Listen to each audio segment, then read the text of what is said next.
को ये दिखाने के लिए विवश कर देती हैं कि हम जो दिखाएंगे वो आपको देखना है, आप जो सोचोगे वो हम नहीं दिखाएंगे। जेन्युइन गुनाह में कोई सरकार, राज्य सरकार गिरफ्तार कर ले, अरे ये तो तानाशाही है, फलाना है, ढिमकाना है, दुनिया भर के बतौले मारने लगते हैं केंद्रीय मंत्री और भारतीय जनता पार्टी के बेशर्म लोग।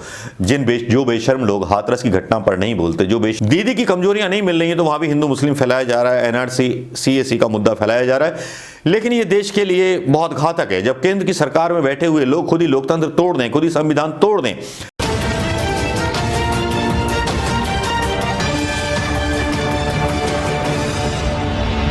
दोस्तों आदाब है, सलाम वालेकुम है, नमस्ते है, जय श्री राम है, भारत माता की जय है और साथ में सत श्री अकाल भी है, साथ में गुड इवनिंग भी हो सकती है, गुड मॉर्निंग भी हो सकती है। क्योंकि दोस्तों भारतीय जनता पार्टी के लोगों की आदत है कि अगर नमस्ते बोलो और अस्सलाम वालेकुम ना बोलो तो भाई ये क्यों नहीं बोला, सलाम वालेकुम बोल दिया, भाई ये क्यों बोल दिया, उल्टा बोल दिया। तो ये बाल की खाल निकालने की आदत भारतीय जनता पार्टी के नेताओं की बहुत पहले से रही है। ये हमेशा से छोटे छोटे मुद्दों को बात बनाते रहते हैं लेकिन अपनी उपलब्धियों को कभी चुनावों में नहीं गिनाते। और इस बीच जिस तरह से इनको एक तरह से कहीं भी सत्ता का असंतुलन खड़ा करना होता है तो दंगा करने पर उतर आते हैं और अगर कोई और प्रदर्शन करना चाहे तो उस प्रदर्शन को रोक दिया जाता है, उन प्रदर्शनकारियों को जेल में ठोस दिया जाता है, उन पर बहुत सारी धाराएं लगा दी जाती हैं सवाल पूछने पर। यह है हिंदुस्तान का वो लोकतंत्र जिसके मालिक हैं हमारे साहेब, जो कसम खाते हैं दिल पर हाथ रखकर, जो कसम खाते हैं देश को बेचने की, जो कसम खाते हैं बहुत सारी चीजों को लेकर के। लेकिन यहां पर मैं बड़ी इंपॉर्टेंट बात लेकर आया हूं दोस्तों। इस बात को अगर आपने ना सुना तो फिर क्या सुना, इस बात को सुनना बहुत जरूरी है। भारतीय जनता पार्टी के लोगों ने एक फेक न्यूज चलानी शुरू कर दी। एक ऐसा वीडियो ये न्यूज 18 ने खुलासा किया है। उत्तर प्रदेश के देवरिया जिले का एक वीडियो सोशल मीडिया पर वायरल हुआ जिसमें 3 पुलिसकर्मी एक युवक की बेल्ट से बेरहमी के साथ पिटाई करते हुए दिखाई दे रहे हैं। वीडियो वायरल होने के बाद देवरिया एसपी ने मारपीट कर रहे पुलिस कर्मियों पर एफआईआर का आदेश भी दिया था। वायरल वीडियो इसी घटना से जुड़ा हुआ है। अब आप सोच रहे होंगे मैं कौन से वायरल वीडियो की बात कर रहा हूं। ये वो वायरल वीडियो है जो अर्नब को लेकर के भारतीय जनता पार्टी के द्वारा वायरल किया जा रहा है, उनके चैनल पर वायरल किया जा रहा है। तो क्यों ना माने कि झूठा चैनल है रिपब्लिक चैनल, और उसके जो चैनल वाले लोग हैं आप खबरें देख लीजिए, उनके पास कोई मुद्दे नहीं है, उनके पास जनता के मुद्दे नहीं है, उनके पास केवल एक मुद्दा है कि एडिटर इन चीफ गिरफ्तार हो गया, उसके साथ मारपीट हो गई, उसके साथ ये किया, उसके साथ वो किया, उसके साथ ये हुआ।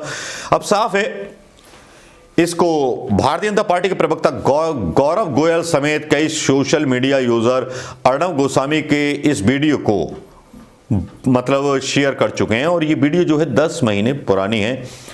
अब इन लोगों से मतलब इस अवस्था से अंदाजा लगाइए कि ये लोग कितना गिरे हुए हैं। अब या इस पर आप सोचिए कि भारतीय जनता पार्टी किस तरह से इस्तेमाल करती है अपने टूल्स को, अपने सोशल मीडिया को, और किस तरह से जो व्यक्ति अपराधी होता है उसको भी हीरो बनाने की कोशिश करती है भारतीय जनता पार्टी। ये भारतीय जनता पार्टी वो भारतीय जनता पार्टी है जो अंग्रेजों के जमाने में छुपी रहती थी लेकिन आजकल उसको भारत माता की जय बोलने का बड़ा शौक हो गया है। प्रधानमंत्री मोदी जी भारत माता की जय बोलने के शौक पर बड़े बड़े भाषण देने लगे, कहने लगे हैं कि जो भारत माता की जय नहीं बोलते, ये नहीं बोलते, वो नहीं बोलते, तो वो बोल के दिखाएं। अरे प्रधानमंत्री मोदी जी, आपने जो वादा किया था एक वादा पूरा किया, जरा उस पर बोल के दिखाइए। लॉकडाउन में आपने क्या किया उस पर बोल के दिखाइए। अमेरिका की सरकार केवल इस पर गिर गई क्योंकि वहां दिमाग के पैदल लोग नहीं हैं, तुम्हारे भक्त जैसे लोग नहीं हैं। उन्होंने ट्रंप से पूछा कोरोना में क्यों फेल हो गए ट्रंप। जो बाइडेन बहुमत से आ रहे हैं, आपके भक्त उनकी भी बड़ी प्रशंसा कर रहे थे। अब परेशानी क्या हो रही थी असल में, मोदी मीडिया की, गोदी मीडिया की परेशानी क्या थी? परेशानी यह थी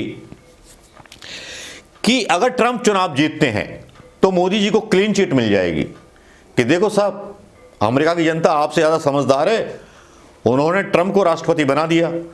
और मोदी जी तो क्या करते?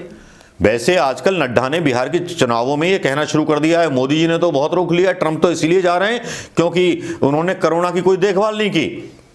जबकि ये सब सच जानते हैं कि केवल एक राहुल गांधी ऐसे थे जो अपने साहिब को समझा रहे थे कि साहिब एयरपोर्ट बंद कर दीजिए, कोरोना आने वाला है। लेकिन हाउडी मोदी करा रहे थे हमारे प्रधानमंत्री मोदी जी गुजरात में। गुजरात की कोई रिपोर्ट आती नहीं है, सोशल मीडिया हो या इलेक्ट्रॉनिक मीडिया हो, सबका गला घोट दिया गया है। कितनी पेशेंट आ रहे हैं कोरोना के, कितने निकल रहे हैं, कुछ पता ही नहीं है। नकली किटें आ रही हैं या असली किटें आ रही हैं, ये पता ही नहीं है। कोई सवाल पूछने वाला नहीं है। विपक्ष सवाल कर ले तो जेल में जाओ। अर्णब गोस्वामी को जेन्युइन गुनाह में कोई सरकार, राज्य सरकार गिरफ्तार कर ले, अरे ये तो तानाशाही है, फलाना है, ढिमकाना है। दुनिया भर के बतौले मारने लगते हैं केंद्रीय मंत्री और भारतीय जनता पार्टी के बेशर्म लोग, जो बेशर्म लोग हाथरस की घटना पर नहीं बोलते, जो बेशर्म लोग और बलात्कारों पर नहीं बोलते, जो बेशर्म लोग खट्टर सरकार में हुए बलात्कार के बारे में नहीं बोलते, वो बेशर्म लोग जो किसी अपराधी घटना के बारे में, जो हत्याएं हो रही हैं यूपी में, उसके बारे में नहीं बोलते, तो शर्म आती है। ऐसे दोगले चेहरों पर, जो दोगले चेहरे भारतीय जनता पार्टी के केवल दूसरे राज्यों की सरकार पर एप्लीकेबल होते हैं, अपनी राज्य की सरकारों से जवाबदेही कभी नहीं मांगते। ऐसे ही राज्यपाल बना दिए गए। राज्यपाल भी बड़े एक्शन के मूड में। हाँ, अपने मोटा भाई पश्चिम मतलब वेस्ट बंगाल पहुंच गए दीदी के खिलाफ चुनाव प्रचार करने। दीदी के लिए अलग से मेरा वीडियो होगा। दीदी की कमजोरियां नहीं मिल रही हैं तो वहां भी हिंदू मुस्लिम फैलाया जा रहा है, एनआरसी सीएसी का मुद्दा फैलाया जा रहा है। लेकिन ये देश के लिए बहुत घातक है। जब केंद्र की सरकार में बैठे हुए लोग खुद ही लोकतंत्र तोड़ दें, खुद ही संविधान तोड़ दें, तब ये देश के लिए घातक है। और देश की जनता को ये जानना बहुत जरूरी है कि किस तरह से ऐसे लोगों से निपटना है। अब ये देश की जनता के विवेक पर निर्भर है कि किस तरह से जवाब उनको देती है। ये देश के उन बेरोजगारों पर निर्भर है कि वो मोदी सरकार से कब अपने रोजगारों के बारे में सवाल पूछती है या हिसाब मांगती है। ये उन देश के बर्बाद हो चुके उन मिडिल क्लास उद्योगपतियों के ऊपर है, वो कब जवाब देते हैं चुनावों में प्रधानमंत्री मोदी जी को, जिनकी वजह से लॉकडाउन के दौरान उनके धंधे पानी बंद हो गए। उन लोगों के ऊपर भी है जो इन्होंने लोन ले रखा था और जिनकी किस्तें काटी जाती रहीं। मोर्टियम के नाम पर एक खबर तो आ गई, लेकिन मोर्टियम किसी को नहीं मिला। सुप्रीम कोर्ट के जो आदेश हो जाते हैं, सरकार उसका पालन कितना करती है कितना नहीं करती, इसके बारे में भी शायद किसी को नहीं पता। लेकिन इतना जरूर पता है कि ट्रंप और मतलब जो बिडेन के बीच जो है मुकाबला चल रहा है। बस यही वो बहसें होती हैं जो हिंदुस्तान के नागरिक को ये दिखाने के लिए विवश कर देती हैं कि हम जो दिखाएंगे वो आपको देखना है, आप जो सोचोगे वो हम नहीं दिखाएंगे।